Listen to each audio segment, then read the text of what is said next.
I was born in Mina, New York, if you ever heard of it. I'm one of the first guys you talked to. The first guy I talked to. The first. Graduated from Cherry Creek High School, one of the last that they had. Right. And then they moved to a different school and built a new one. I went and enlisted, along with my brother, and I had a heart murmur. So they kicked me out, called me a 4F. And then after the fighting got done, this guy's good enough for the cleanup, you know. So then I got drafted and went through basic training and went to Germany eventually. We landed in Le Havre and we ended up in Germany, different places.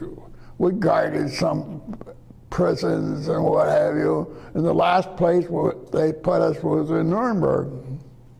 The business district in that was a mess. But they saved the residential. You didn't see much in the residential where the bombs and that dropped. Well, we did our share, of course. I've heard other people say when there's been a cyclone or something, it looks like a war zone. Well, there's a difference in a war zone. There's a difference in smell. You can smell burnt bodies and whatever. So I tell people that's something you got to remember too. Yeah, I spent, well, in Germany altogether, I was there 14 months.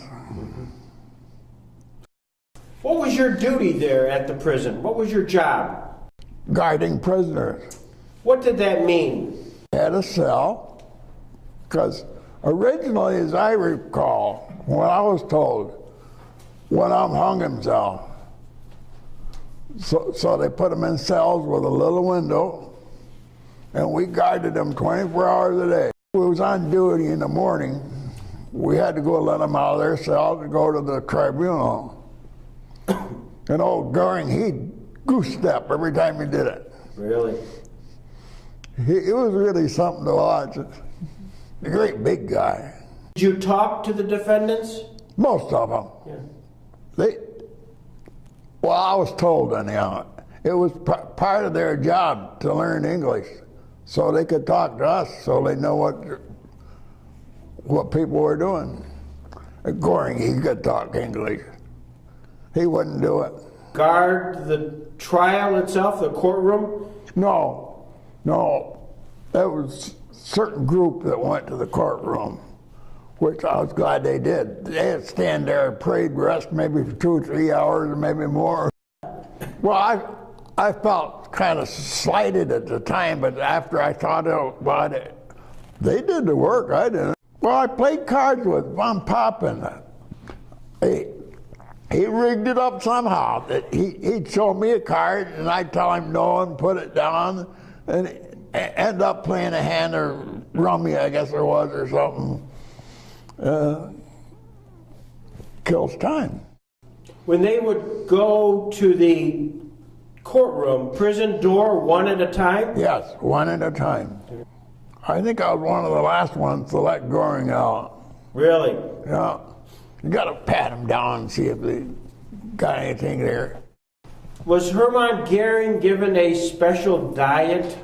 You saw that picture I had of him after he died. The word got out that Goering had committed suicide, cheated the hangman. The best I come up with, that he had this poison hidden in his navel, because he was a big, heavy guy. I mean, big, half again as big as you are. Yeah. Your job principally was to be a prison guard. Yeah, more or less. My most vivid memory. Yeah. Well, they had us in some kind of what they called barracks. We was in an upstairs apartment, and we'd come out, and once in a while they'd have us stand reveille or whatever you call it, and then they put us in these 6x trucks and take us down to the prison. And you saw the pass that we had to use. We had to use a pass to get in.